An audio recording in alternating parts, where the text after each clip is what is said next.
Seja bem-vindo e seja bem-vinda a mais uma edição do Chutando a Escada.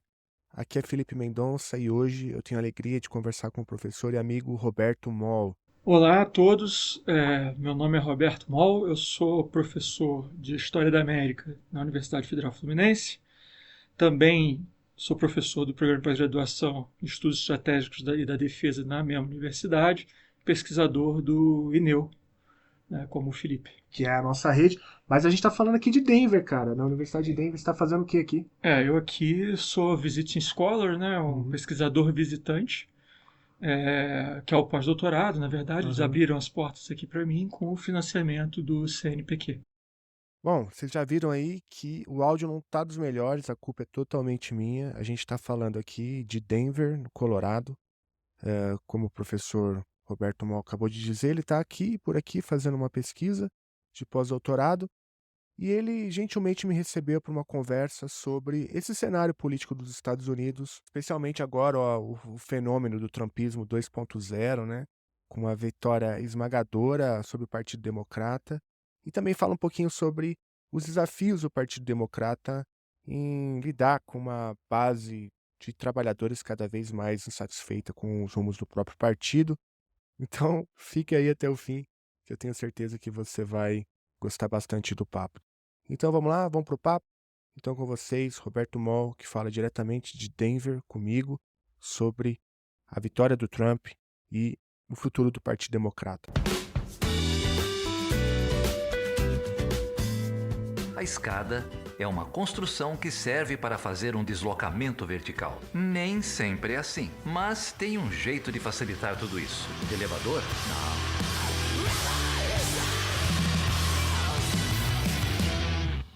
Roberto, é o seguinte, deixa eu começar pelo começo. Em 2017, o Trump foi eleito, assume, né, o governo pela primeira vez.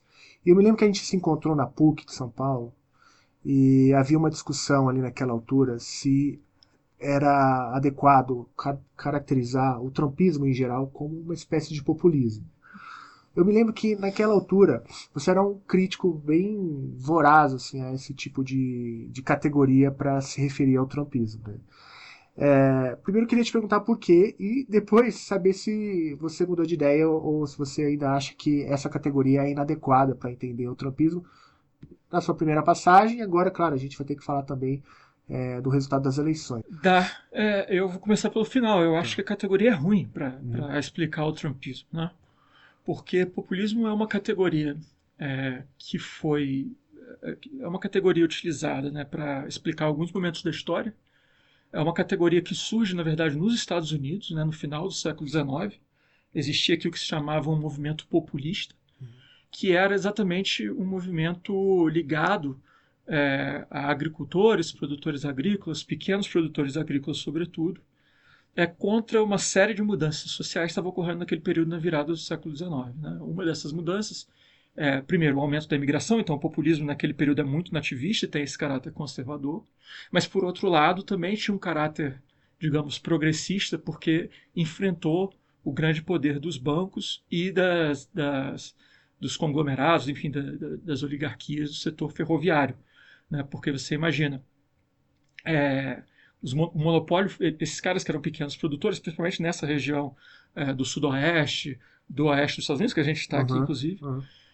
esses caras eles acabaram ficando na mão dos grandes monopólios de transporte, né, para transportar produtos, enfim, produtos agrícolas e o que era produzido aqui para a costa oeste, para a costa leste, perdão, dos Estados Unidos, né, e para outros lugares do país também, porque era um monopólio, então definia preço. Né? Uhum. E era um preço, chegou no momento abusivo para pequenos produtores aqui, o que levava a um endividamento com bancos, em grande medida, que também tinham juros abusivos e que, consequentemente, levava à perda de terra, enfim, e à concentração de terra. Então, o movimento populista ele surge nesse contexto, que, por um lado, é conservador, nativista aqui nos Estados Unidos, e, por outro, né, tem de enfrentamento dos monopólios bancários e enfim, ferroviários. Né? Bom, Trump não tem absolutamente nada a ver com isso. A grande questão é que esse conceito de populismo nos Estados Unidos ele serve no momento, para explicar processos de um momento, que é o momento de transição de um mundo agrícola para um mundo urbano nos Estados Unidos, ou urbano industrial. E isso é uma coisa em comum quando a gente usa o conceito de populismo para a América Latina também, que é um momento de explicação de transformações de um mundo agrícola para um mundo industrial. Ora, a gente não vive nada disso nesse momento.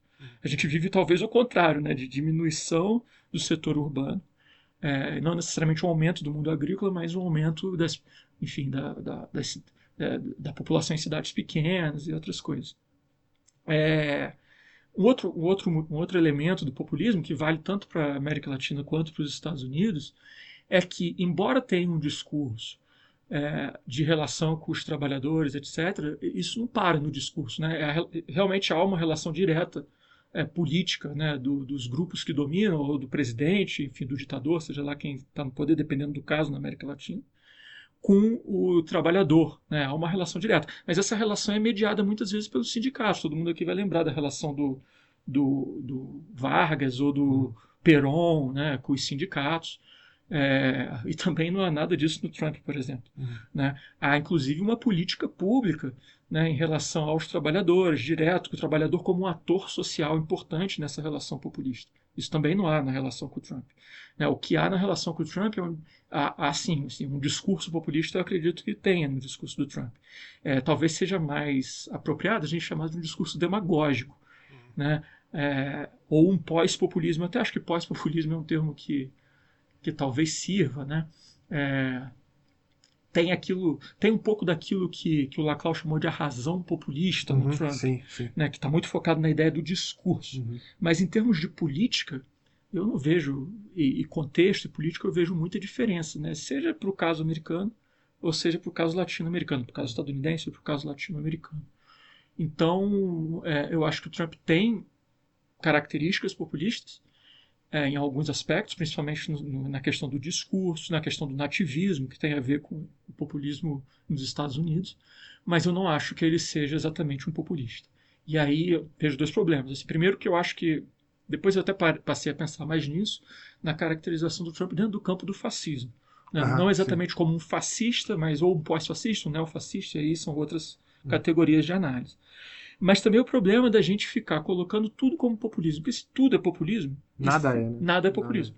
Né? E a gente tem no Brasil, sobretudo, a partir principalmente do momento, ou de um processo neoliberal que a América Latina assistiu e que o Brasil também assistiu a partir dos anos 70, 80, tudo aquilo que é política pública, ou todo aquele candidato que se apresenta como alguém que faz política pública ganha o apelido de populismo, porque na América Latina tem uma conotação muito negativa. Então, digamos assim, a direita neoliberal sempre taxa qualquer um que tenha uma característica de política pública como populista. E nem isso o Trump tem, porque não tem característica de política pública também. Então o que sobra no Trump? É demagogia. Se populismo é sinônimo de demagogia, populismo não explica mais nada. Né?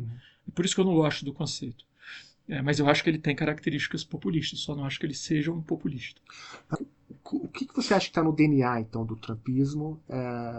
Elementos que não podem faltar para a gente entender o trumpismo. Seja lá o nome que a gente depois vai dar, o label, né, a característica, o conceito adequado, a gente ainda não sabe. Né? Tem características do neofascismo, de uma demagogia, de um pós-populista e tal, um pós-populismo, mas, enfim, antes da gente dar esse passo, no sentido dessa definição conceitual, eu acho que seria interessante eu queria te ouvir um pouco, quais são os pilares que o trumpismo,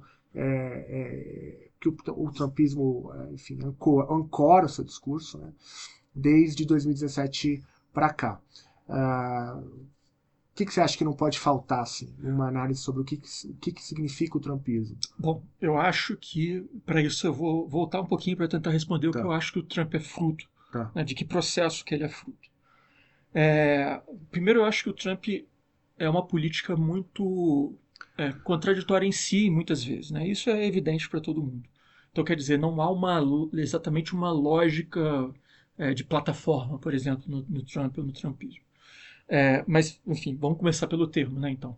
Eu acho que, na história, assim, tem muita gente que recusa o termo populismo mesmo para explicar a América Latina, justamente porque, se a gente pegar o caso do Perón, ou o caso do Cárdenas no México, ou o caso do Vargas, são casos que têm muitas diferenças entre si, embora eu acho, particularmente, que há um core, aí, um pilar entre eles que a gente pode caracterizar como populismo. Mas muita gente prefere varguismo, peronismo, etc. Sim. Então eu acho que trumpismo, talvez, nesse momento, no futuro a gente pode ver se isso se enquadra num outro processo, mas nesse momento acho que trumpismo talvez seja o melhor conceito. a melhor categoria para a gente usar, e talvez tentando entender o trumpismo dentro desse campo do fascismo, ou do pós-fascismo. Do fascismo lato sensu, né? Mas vamos lá, eu acho que o Trump ele é fruto de um processo que é um processo de desilusão, na verdade, ou de insatisfação difusa dos cidadãos, principalmente dos trabalhadores nos Estados Unidos, com a construção daquilo que é um termo que eu não gosto muito, mas que a Nancy Fraser chama de neoliberalismo progressista. É um processo que vem desde os anos 70 nos Estados Unidos, que em tese são governos, tanto democratas quanto republicanos, mas sobretudo democratas, na verdade, que adotam políticas neoliberais, políticas até moderadas neoliberais, mas políticas neoliberais, e que combinam essas políticas com aquilo que se convencionou chamar, eu também não gosto do termo, de identitarismo, mas políticas para minorias. Então se desenvolvem políticas focais para as minorias e política neoliberal do ponto de vista da política econômica do país. E eu acho que há uma insatisfação, sobretudo, dos trabalhadores brancos, homens, com esse tipo de política desde os anos 70. Porque esse tipo de política tem se mostrado muito cruel para esses trabalhadores. Aquilo que eu sempre chamei, mas não sou o único que fala isso, de fim do sonho americano, do sonho americano como a gente conhece. Quer dizer, aquilo que o trabalhador tem uma casinha bonita no subúrbio, 2 carros, toda a cozinha equipada, a mulher trabalha, tem um caráter conservador nisso, porque tem um caráter patriarcal, de que a mulher trabalha na cozinha, mas ela tem todos os utensílios necessários para diminuir a carga de trabalho sobre ela, em tese. Então tem lavador. Então todo trabalhador nos Estados Unidos, nos anos 50 e 60, tinha mais ou menos isso. O problema é que a crise do capitalismo no final dos anos 60 e começo dos anos 70 faz os Estados Unidos alterarem uma série de políticas econômicas do país, adotando um modelo muito mais neoliberal, aberto, e é isso que faz, por exemplo, entre outras coisas, que as indústrias vão para a China, para o México, enfim. Não vou me alongar nisso, senão dá uma conversa inteira sobre isso. E, ao mesmo tempo, de uma política de supressão dos movimentos organizados, trabalhadores, principalmente, de corte de gastos de políticas públicas, e isso sobretudo nos governos republicanos do Reagan, mas também, isso começa com o Carter, na verdade, que é um governo democrata, portanto, essas políticas se voltam muito mais para políticas focais em minorias, que é fruto, claro, da luta legítima dessas minorias nos anos 60, mas o Partido Democrata, sobretudo, incorpora isso de cima para baixo, essas políticas de cima para baixo, elimina aqueles grupos considerados radicais, foi o que eu comecei falando, inclusive, da minha pesquisa atual, elimina aqueles grupos considerados radicais e absorve essas demandas para dentro do partido. O problema é que esse modelo, como a gente está vendo aí, esse modelo, para mim, ele nunca deu muito certo, mas ele está se mostrando muito frágil nos Estados Unidos. Por quê? Quais são os grandes problemas desse modelo? Aumento da desigualdade social nos Estados Unidos, principalmente. Se a gente pegar os dados, e eu já trabalhei com esses dados também, não há exatamente um aumento da pobreza nos Estados Unidos, até recentemente, agora tem tido. Mas o que há é uma desigualdade entre o topo daqueles que mais ganham e a base. E, sobretudo, uma coisa que o sonho americano é construído sobre a mobilidade social, essa mobilidade social ela praticamente acabou ou ficou estagnada para trabalhadores brancos. Então há uma insatisfação com as políticas econômicas, essa insatisfação ela se apresenta nessa ideia de que os empregos estão indo para outros lugares, ou de que os bons empregos estão indo para outros lugares. Os bons empregos, então, estão indo com as fábricas para a China, estão indo com as fábricas para o México, ou estão indo com as fábricas para o Sudeste Asiático. Então há uma insatisfação muito grande em relação a isso.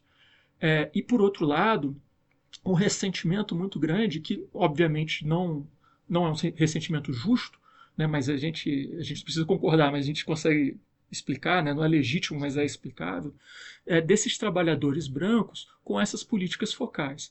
Então, esses trabalhadores brancos olham e pensam, equivocadamente, de que negros, latinos e mulheres, por exemplo, estão tendo muito mais oportunidades do que eles. Que o governo olha, principalmente os governos democratas, olham muito mais para esses grupos do que para ele próprio, trabalhador branco. É claro que esses grupos não tinham absolutamente nada, estão conseguindo muito pouco, principalmente em relação ao que esses trabalhadores brancos tinham, mas é como se eles vissem esses grupos ascendendo, inclusive politicamente, inclusive em participação política, e o poder econômico e político desses brancos diminuindo, né? E isso causa muito ressentimento. Então é um ressentimento em relação à questão, digamos, identitária, eu não gosto do termo, mas vamos chamar assim, né, em relação a minorias ou a políticas de minorias, e uma insatisfação muito grande com esse modelo neoliberal. O Trump, ele, se a gente parar para pensar, toda a base, todo o pilar do projeto do Trump, e aí eu não estou levando em consideração se ele vai fazer isso ou não, ou se ele fez isso ou não no primeiro governo, mas todo o pilar discursivo e demagógico dele se dá em cima de fazer a América grande novamente, né? Que não é um mote dele, é um mote do Reagan lá nos anos 80. Né? E fazer a América grande novamente é justamente recuperar esse sonho americano dos anos 50, no final das contas, em que as famílias de trabalhadores brancos vivem muito bem e não importa como as minorias estão vivendo. Não importa. Né? Então, quer dizer, é um pouco contraditório até, porque se a gente olhar para as políticas dos anos 50 e dos anos 60, são políticas progressistas em relação ao trabalhador, políticas ligadas a sindicato, etc. O Trump está prometendo recuperar isso de uma forma conservadora. Ele, em momento nenhum, ele valoriza os sindicatos, até que nessa eleição ele se valorizou em algum momento. Né? Ele falou que já fez um piquete junto com os sindicatos, que é inimaginável. Né? Obviamente é demagogia pura. Ele falou num lugar que ele sabe como é pegar cartazes e fazer um piquete na frente de uma empresa. Olha que louco. Né? Mas, então, ele propõe, o que ele está propondo no final, quando a gente fala em fazer a América grande novamente, o que o trabalhador branco nos Estados Unidos escuta é voltar a esse modelo do sonho americano. E como que ele propõe isso? Né? Uma política protecionista, que é um protecionismo, e aí você entende disso melhor do que eu, né? Porque é um protecionismo para os outros. Sim. Não é um protecionismo para os Estados Unidos. O mundo tem que se abrir aos Estados Unidos, mas os Estados Unidos não vai se abrir a todo mundo e nem de qualquer maneira. Que não é novidade também. Está lá na política do Reagan nos anos 80, que eu e você conhecemos muito bem. Né? Então está baseado nisso e numa ideia de que isso vai trazer os empregos de volta. Os bons empregos de volta para os Estados Unidos. E está baseado, por outro lado, no nativismo, né, contra imigrantes e minorias. São negros e latinos que estão roubando os bons empregos dos trabalhadores brancos, e é por isso que os bons trabalhadores brancos também não conseguem. E é curioso, porque no caso dos latinos, ele diz que os latinos estão, na primeira campanha dele, tem momentos que ele fala isso, que os latinos roubam o emprego dos trabalhadores estadunidenses de duas formas, no México e aqui dentro. Né? Então roubam lá no México, as empresas que estão indo para o México, e o que sobra de emprego bom aqui está sendo empregado pelos latinos. Os latinos estão roubando esses empregos. Um outro elemento que para concluir, eu acho que talvez seja uma tríade aí, claro, ele absorve, né, nesse conjunto de coisas, ele absorve um conservadorismo religioso que está em alta, não é por menos. O conservadorismo religioso, os momentos em que o conservadorismo religioso cresce nos Estados Unidos são momentos de crise econômica, de insatisfação social, porque a igreja apresenta uma proposta. Né? A igreja, o cristianismo, seja católico, enfim, ele sempre apresenta uma proposta. Né? Isso se junta com o momento fundamentalista, né, que tem a ver até com os atentados de 11 de setembro, quer dizer, um recrudescimento do cristianismo em oposição, supostamente, à entrada de muçulmanos. Então ele se aproveita disso. Não dá para dizer que o Trump é um conservador no sentido dos costumes. É só você pegar a vida dele e ver tudo que ele fez, sei lá quantos casamentos ele teve. Né? Enfim, não dá. Mas ele se aproveita também desse cenário que está surgindo. E, por fim, uma outra coisa que eu acho importante, que também está ligado a esse processo de crise nos Estados Unidos, e que eu acho que foi muito forte nessa eleição, embora não tenha sido muito claro, é que os Estados Unidos passam por um momento de completa... um problema de saúde mental na sociedade. Eu não estou falando que quem vota no Trump tem problemas de saúde mental, não é isso. O que eu estou falando é de gente que perdeu todo o horizonte de expectativa na sua vida, justamente por causa desse neoliberalismo de 40, 50 anos até hoje, dessas políticas neoliberais, famílias completas que perderam o horizonte de expectativa de mobilidade social, por exemplo, né, associado a uma indústria farmacêutica muito forte, né, que entrou nesse processo completamente desregulamentado por causa do processo de neoliberalismo também, e colocou no mercado uma série de drogas que é extremamente viciante e dopante. Então aqui em Denver você não vai ver tanto, mas vê também, né, essas pessoas que usam metanfetamina e estão na rua. Não necessariamente são pessoas que estão numa situação precária, como a gente vê, por exemplo, a mendicância no Brasil, Porque você vai ver essas pessoas com celular, por exemplo, você vai ver, até porque eles recebem algum auxílio dos governos locais, né? Tem uma série de programas, cada lugar tem um programa, na Califórnia eles recebem, aqui eles recebem também. Mas são pessoas que se entregam a esses remédios de dopagem justamente pela dificuldade de lidar com essa vida dura neoliberal. Isso dá uma outra discussão enorme, mas isso gera isso tem gerado nos Estados Unidos um sentimento de insegurança pública, né, que não se vê desde a década de 80. Então, por exemplo, por mais que uma cidade como Denver ou como Los Angeles seja mais ou menos segura comparado ao Brasil, por exemplo, ao Rio de Janeiro ou São Paulo, a sensação das pessoas é de que cada vez mais elas estão rodeadas por pessoas que vão roubar ou que vão ter uma atitude inesperada em relação a elas. Isso se junta com uma pauta que surgiu recentemente, que é o de desfinanciamento da polícia. Quer dizer, vamos desmilitarizar a polícia nos Estados Unidos. E isso foi feito em algumas cidades. Aqui em Denver, por exemplo, tem um processo desse. Quer dizer, tirar recursos da polícia e colocar recursos nos programas sociais. Que é algo correto, do meu ponto de vista, pelo menos, né, que se faz aqui. Mas você junta esse discurso, que é um discurso tradicional nos Estados Unidos, ou que os Estados Unidos se acostumou, que é de militarização da polícia, é um processo de militarização da polícia aqui desde os anos 70 também. Só você ver a quantidade de SWATs que cada polícia em cada estado tem, que é um negócio absurdo, né? Ou se você vê o que acontece com o George Floyd ou outros negros em outros lugares. Então há um processo de militarização da polícia e, ao mesmo tempo, uma mobilização social contra esse processo. E onde os conservadores entram nesse meio? Olha, esses caras de progressistas que estão falando em desmobilizar a polícia, eles não estão vendo como isso aqui está virando um perigo, né? E esse discurso do medo urbano também tem crescido muito. Eu acho que também foi muito favorável ao Trump. E ele adotou isso nas duas eleições dele. Quer dizer, que é um discurso de atrelado àquilo tudo que eu falei, mas também um discurso de violência urbana, né, de ampliação da violência. Para além da violência no sentido simbólico sobre minorias, mas sobre a doença social, no caso, né? Vamos lembrar que os Estados Unidos não tem um projeto público de saúde robusto. Até agora tem o Obamacare, mas não é robusto, né? E está longe de atender a questões de saúde mental, por exemplo. Então, ó, deixa eu ver se eu entendi bem. Então, você falou de um quadripé, assim, resumindo bem porcamente. Tá? O primeiro é que você chamou de um ressentimento do white middle class, né, o homem branco de classe média. Aí, até eu acho que nessa questão em específico, a escolha do atual vice do Trump, eu acho que é exatamente isso. Né? Exatamente, ele foi muito preciso nessa questão do ressentimento e tal. Não sei se você já viu o filme, né, baseado no novel que J.D. Vance escreveu, é exatamente esse o ponto. Né?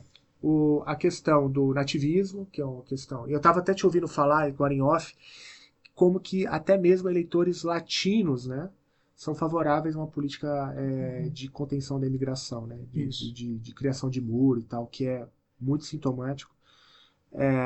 Você falou também da religião, discurso religioso. Então, é um país cada vez mais religioso, né?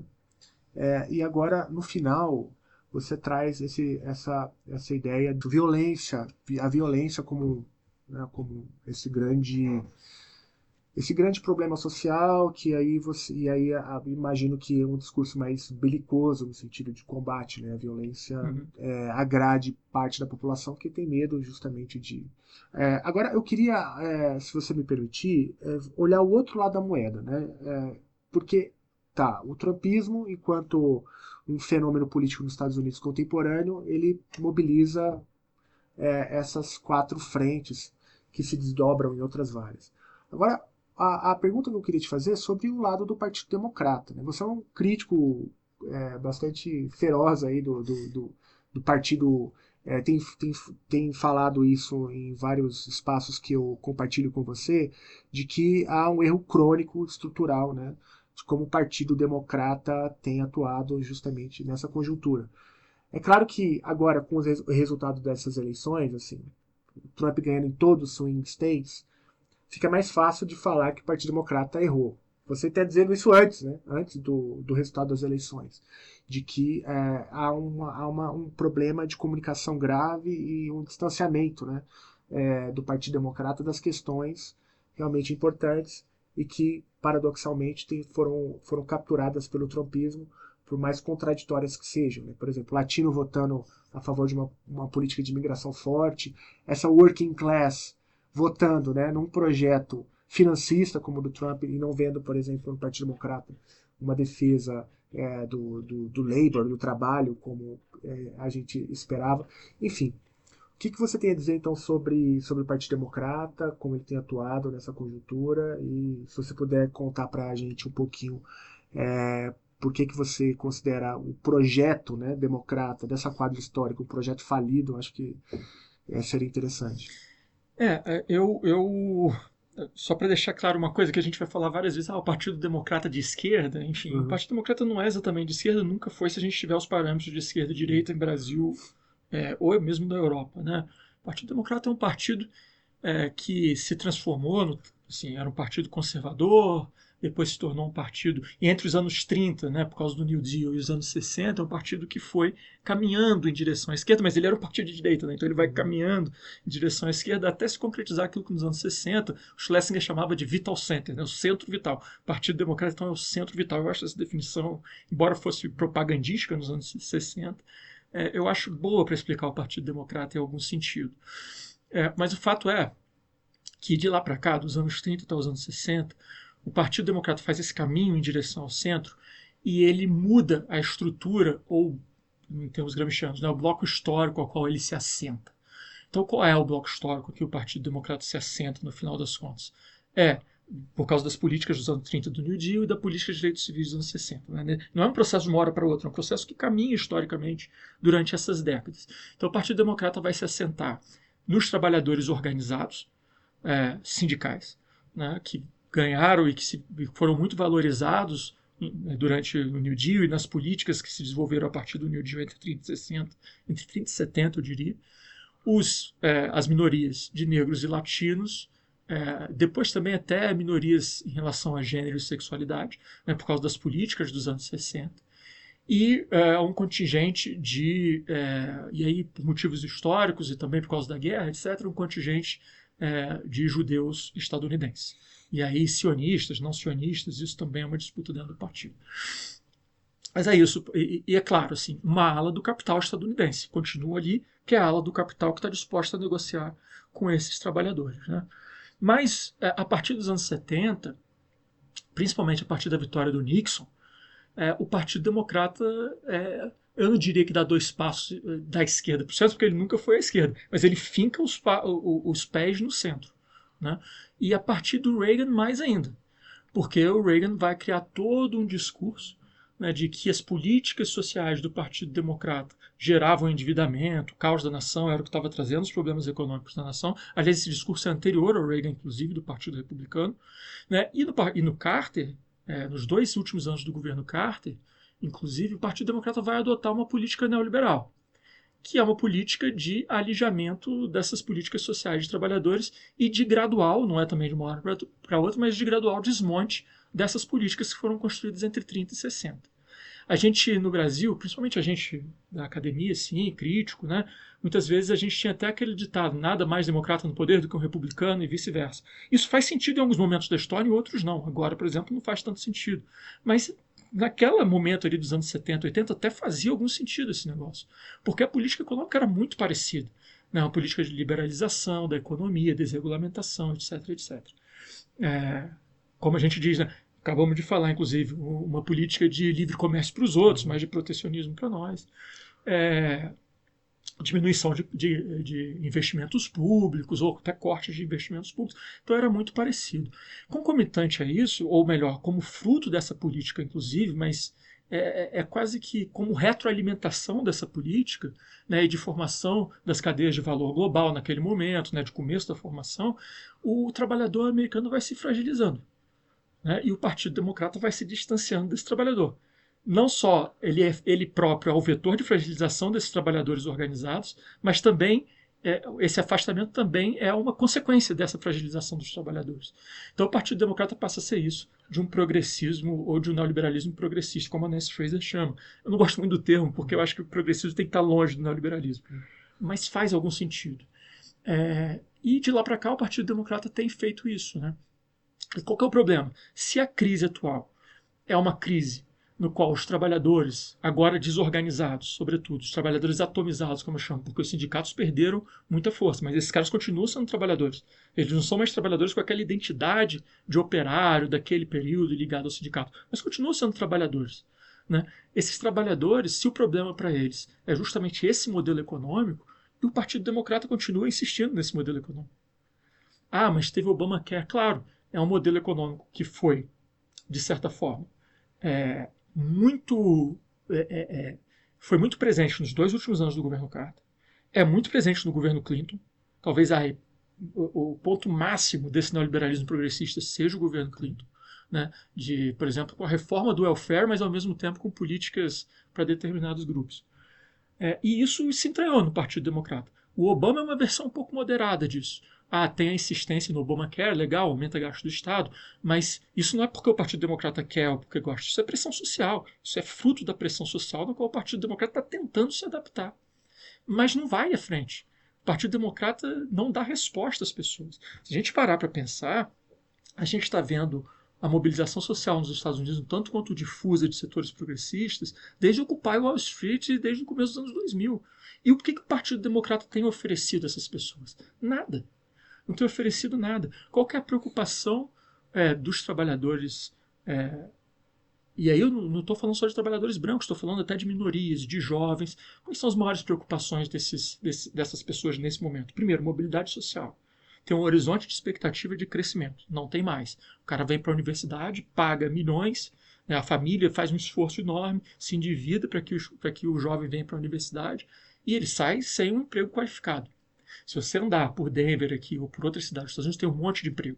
Você passa ali no Five Guys e tá lá, contratamos. Eu tô aqui há 6 meses e tem uma plaquinha de contratamos lá nesses 6 meses. Mas não é o emprego que o jovem branco que sai da universidade e que a família dele quer para ele. Né? Então, eles querem um horizonte social de expectativa melhor. O Partido Democrata não consegue oferecer isso.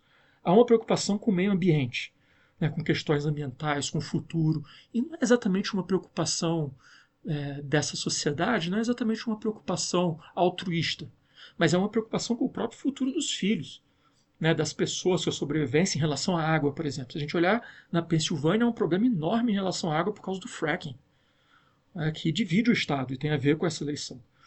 Outras questões ambientais também.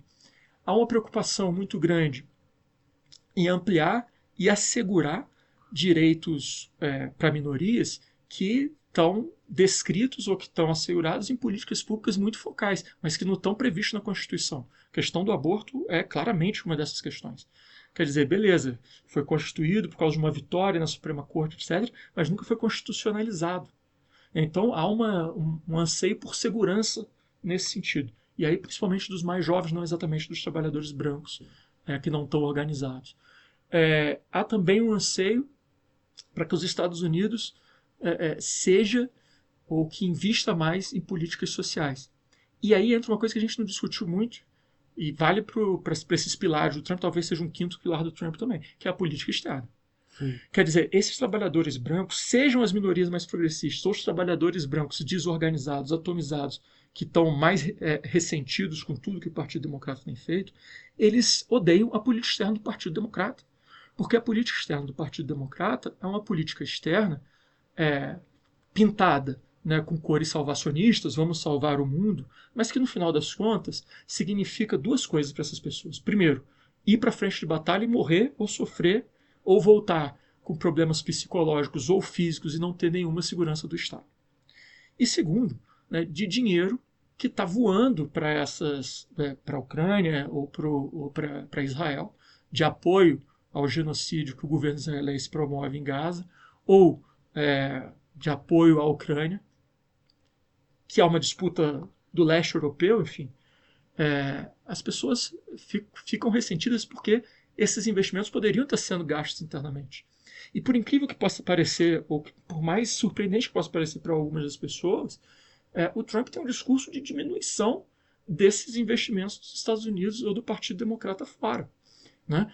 Bom, por que o Partido Democrata faz esses investimentos? Tem uma série de fatores, mas o caso esse dinheiro voa para Israel e para a Ucrânia, mas cai no colo de uma indústria armamentista que é transnacional, mas que tem o seu cerne dentro dos Estados Unidos. Isso é um elemento importante, inclusive, de aumento da desigualdade social nos Estados Unidos, porque 1% dos caras que estão ligados a essa indústria armamentista, que vai desde o cara do aço, passando, enfim, tem investimentos fora, tem investimentos tem investimento nas multinacionais de aço que exploram aço no Brasil, na Austrália, aqui mesmo nos Estados Unidos, mas está centrado aqui nos bancos estadunidenses, né, em Wall Street. Então esses caras ganham dinheiro com isso.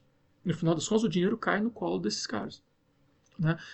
E a população entende isso. O trabalhador entende isso. Não é só os dados que mostram porque 1% está ficando mais rico e a outra 99% da população está estagnada ou está ficando mais pobre. O trabalhador percebe que esse é o fator. Então, hoje há uma mobilização contra as guerras que os Estados Unidos apoia ou faz no exterior, seja de setores mais progressistas ou mesmo dos trabalhadores ressentidos que estão tomando um caminho conservador. O Trump foi capaz de perceber isso, mas o Partido Democrata não. O Trump foi capaz de perceber isso e falar que, ele, por exemplo, falou que ia tirar as tropas do Afeganistão e do Iraque. E tirou, vamos lembrar. Sim. Tirou da pior forma possível, né? Ele tirou um dia antes, deixa a bomba no colo do Biden, enfim. Mas ele faz isso. E o que o governo Biden faz depois? Apoia o genocídio de Israel. Né? Apoia, se mete numa guerra na Ucrânia, enfim, que tem... na perspectiva realista pode ter até algum sentido, mas... ou talvez nem na realista não, tenha. Nem os realistas estão falando que... nem na perspectiva realista tem sentido. O Scheimer falando sobre isso. Mas na perspectiva, talvez, sei lá, neoliberal, salvacionista, talvez tenha algum sentido, mas para as pessoas isso pouco importa, né? Então, e o Trump promete não se envolver. É claro que, assim, odeio fazer exercício de futurologia. Eu acho que para a questão de Israel e Gaza, Israel e Palestina, ele não vai mudar nada. Mas talvez para a Ucrânia ele mude. Para as pessoas isso já é muito. E é o que ele tem anunciado aí. Uhum. Se duvidar, eu estou sendo irônico, mas nem tanto. Se duvidar, o Trump ganha o Prêmio Nobel da Paz. E o Partido Democrata perdeu nos swing states por uma diferença tão pequena, mas tão pequena, que se talvez tivesse sido um pouquinho crítico ao governo israelense, tivesse mobilizado o voto de alguns jovens e ganhado em 3 desses swing states ali na Muralha Azul, no Cinturão do Ferro, e talvez tivesse ganhado a eleição. Mas tivesse sido um pouquinho crítico ou um pouquinho menos aliado do governo de Israel. Né? Então eu acho que o Partido Democrata erra em insistir numa política econômica. Vamos lembrar uma coisa, eu estou me estendendo muito, mas vamos lembrar uma coisa, o Biden ele ganha a eleição incorporando uma série de elementos extremamente progressistas desses jovens de mobilização social, e ele não entregou nada disso. Ele e Harris não entregaram nada disso. Né? Ele incorpora até a pauta do Sanders, né, para quando ele e de fato não entrega, né? Então ele não dá resposta a ninguém. E aí nos Estados Unidos a gente tem que lembrar, a eleição não é obrigatória. Então muitos jovens, muitos trabalhadores, não é que os trabalhadores abraçaram o Trump, uma parte até passou, mas outros simplesmente acham que é uma aposta. Ou tem um recal, né, do Trump anti-pandemia, que vivia um momento econômico bom nos Estados Unidos, com menos inflação, né, e aí apoiam o Trump ou não vão votar. Né? A gente precisa lembrar que muita gente simplesmente não foi votar. Bom, eu ia te fazer uma pergunta, mas eu estou reconsiderando, porque a pior coisa que você pode perguntar para um historiador é o que ele acha que vai acontecer no futuro, né? Mas se você mas pode perguntar. Se você me permitir, se você puder dar aí os seus 2 centavos sobre um eventual não mais, né? Mas um segundo governo Trump, e o que você acha que o Partido Democrata vai fazer para lidar com isso, né? Porque de fato foi uma enxurrada, né, irmão? Além de ganhar o Senado, com perspectiva também de conseguir maioria na Câmara, vencer todos os swing states, foi algo que nem o mais pessimista dos analistas imaginava, né? E o que você acha quais serão os contornos talvez de um governo Trump 2.0, né? E o que resta para o Partido Democrata aí fazer para tentar, no próximo ciclo, dialogar com esses setores que você mencionou? né? Minha formação em todos os níveis é paralela de história e relações internacionais, né? Então eu tenho quase que um conflito interno em relação a fazer qualquer projeção, porque como analista de relações internacionais eu faria projeções, mas como historiador eu sempre fico tentando simplesmente fazer projeção para o passado, né? Mas tentar adivinhar o passado, né? O historiador faz adivinhar o passado. Mas dá para arriscar algumas coisas ou pensar em alguns cenários, né? Primeira coisa, assim, eu acho que em relação à imigração, que é um tema que eu tenho pesquisado mais, eu acho que o Trump ele vai ser muito duro, assim, para os imigrantes. Eu não diria nem só para os imigrantes, vai ser muito duro para os latinos nos Estados Unidos, para os latinos e para os asiáticos, mas principalmente para os latinos, que é o principal alvo dele. Quando eu estou falando em asiático, eu estou falando, obviamente, também em árabes, muçulmanos, etc. Eu acho que vai ser muito duro assim, para os latinos. Por que eu digo que vai ser duro para os latinos, não só para imigrantes? Porque você, quando está andando na rua, enfim, as forças de segurança olham para a tua cara antes de ver qualquer documentação ou se você está legal no país, né? Durante o governo Bush, durante o governo Obama, acontecia uma coisa surreal nos Estados Unidos que a gente tem pouca ideia no Brasil, assim, mas que estava nos jornais aqui, que é de latinos que nasceram nos Estados Unidos está sendo deportado pela ICE porque o cara estava andando na rua sem documentação, por exemplo, foi pego e é deportado e pronto. E o cara é daqui, é latino. Ou então algum imigrante não documentado que chegou aqui criança, viveu a vida inteira aqui, não tem nenhum laço com o seu país, com o país da sua família de origem, não tem mais nenhum laço familiar, e é deportado, né? Isso aconteceu muito durante o governo Bush, durante o governo Obama, e o Obama até tentou reagir em relação a isso, criando leis para que isso, pelo menos, que mais uma vez, né, é uma lei provisória, nunca foi... nunca foi o Partido Democrata nunca teve coragem de ratificar isso, né, o que é um problema enorme. Isso leva àquela questão que você falou, por exemplo, de por que eu digo que os imigrantes também querem controle de fronteira, né, porque eles têm receio de imigrantes não documentados novos estarem chegando e também disputando o mercado de trabalho com eles, mas também de virarem alvo das forças de segurança. Quanto mais imigrantes não documentados entram nos Estados Unidos têm, mais eles se sentem alvos.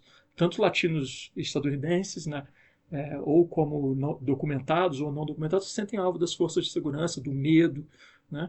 E isso eu acho que vai aumentar.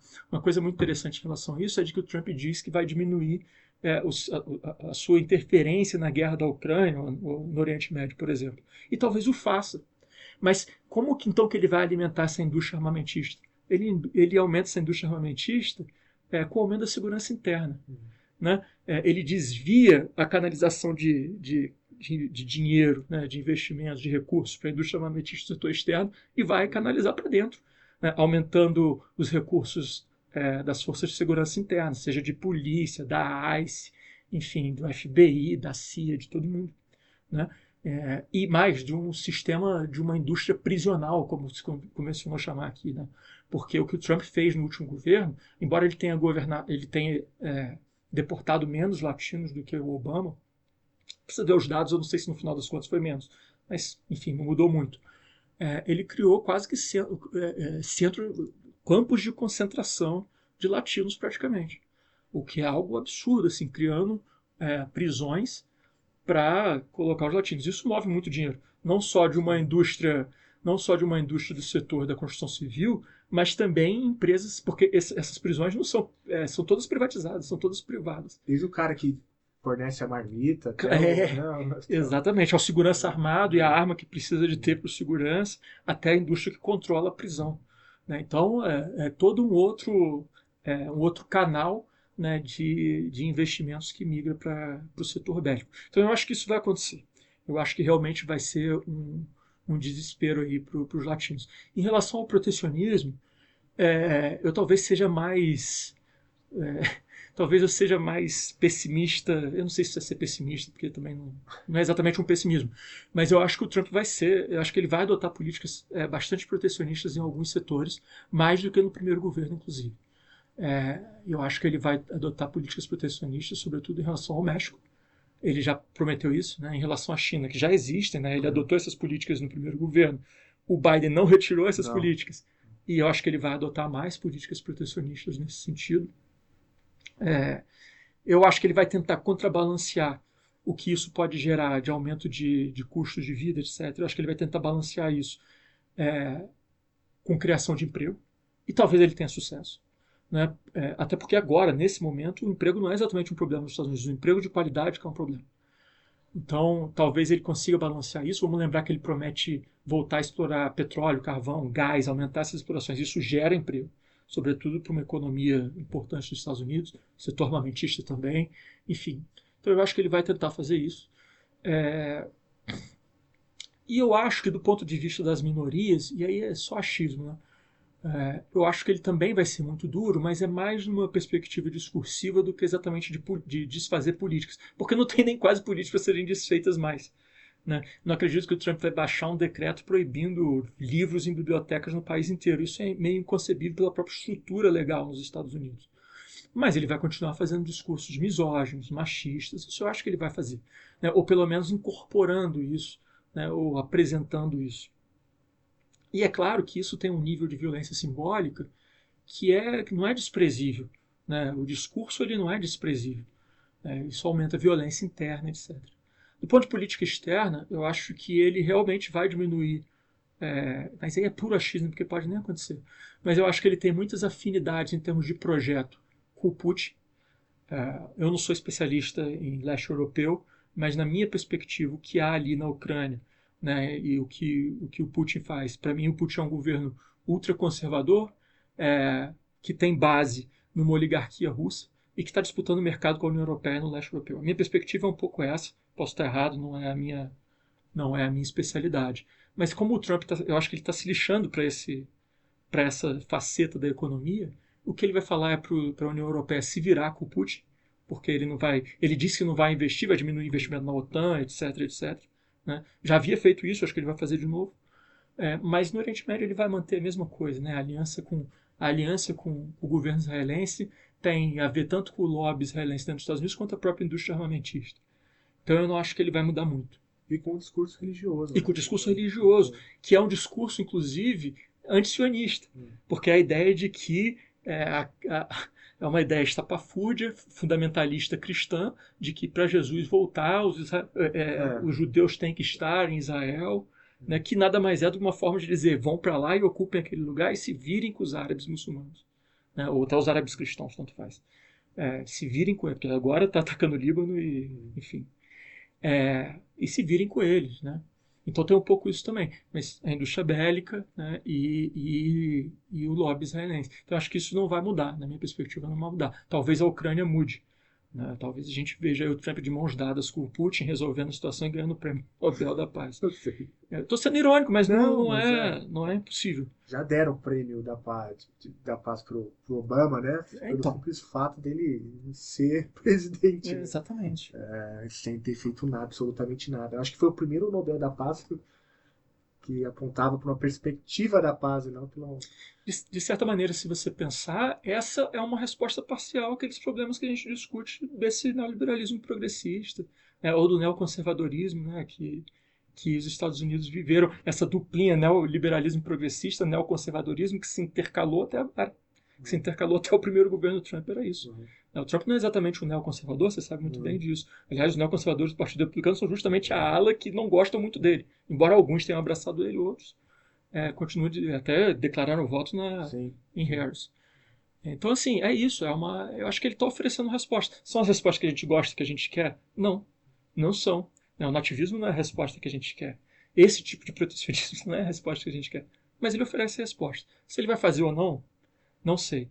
Se essas respostas são factíveis, enfim. Até acho que não. Né? Acho que quando ele governar, talvez as coisas mudem.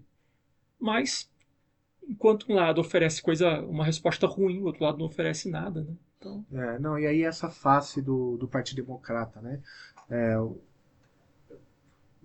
A gente fala no Brasil, vira até meme, né? Que agora é hora de fazer autocrítica, de voltar para as bases, né? De fazer o trabalho de base, de ir para as ruas, que é uma coisa que no Brasil, toda a derrota da esquerda, a gente fala, não, aí se desconectou das bases, sabe, tem que agora voltar para a rua, tem que voltar para os movimentos sociais e tal. E eu tô fazendo graça aqui, mas é mais ou menos por aí que o Partido Democrata... O grande problema é que o Partido Democrata nunca teve exatamente nessas bases, né?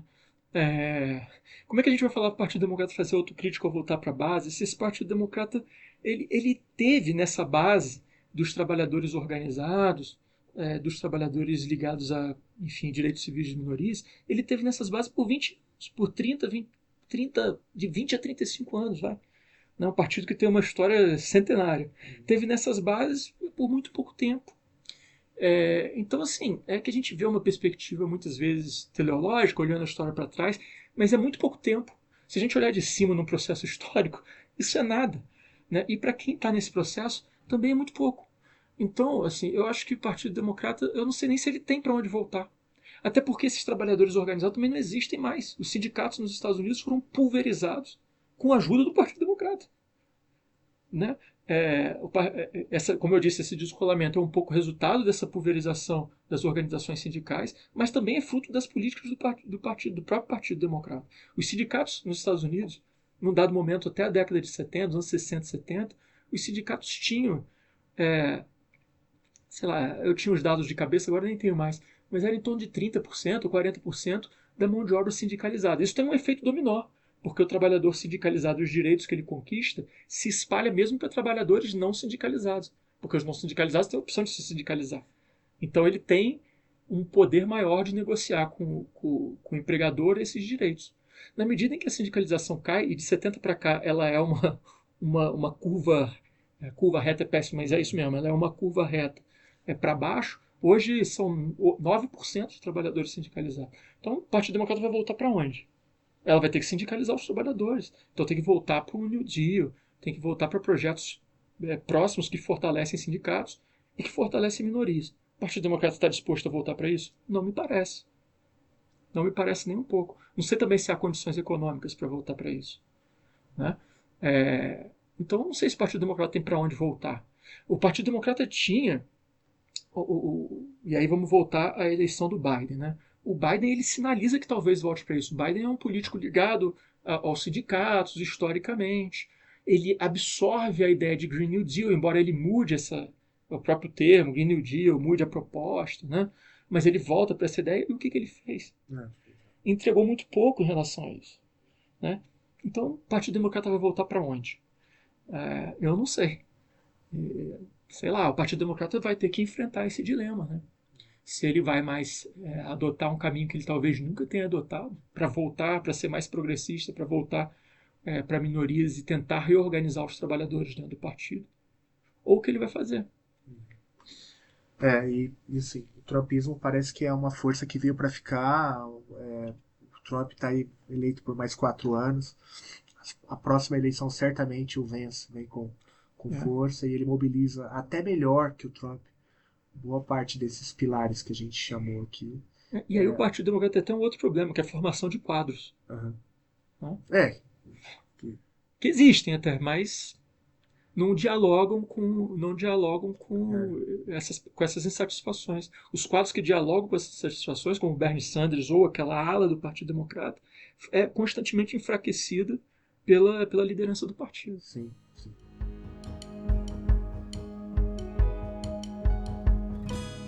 Muito obrigado por ter ficado até o final. Espero que você tenha gostado do episódio tanto quanto eu.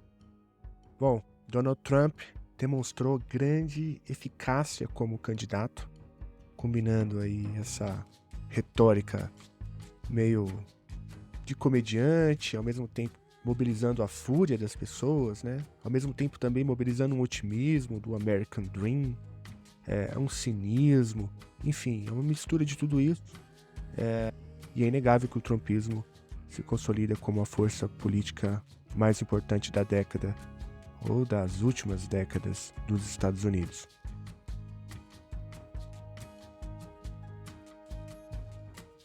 Olha, eu queria agradecer imensamente os apoiadores e apoiadoras do Chutando a Escada. Vocês fazem isso aqui acontecer toda semana. E se você puder ajudar Chutando a Escada, é muito simples, basta entrar em www.chutandoaescada.com.br/apoio e lá você vai encontrar várias formas de ajudar.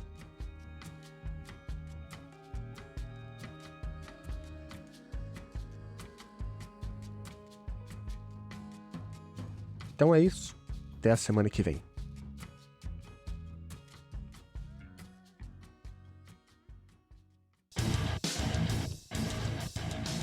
Você acabou de ouvir mais um episódio do Chutando a Escada. Para apoiar, acesse chutandoaescada.com.br/apoio.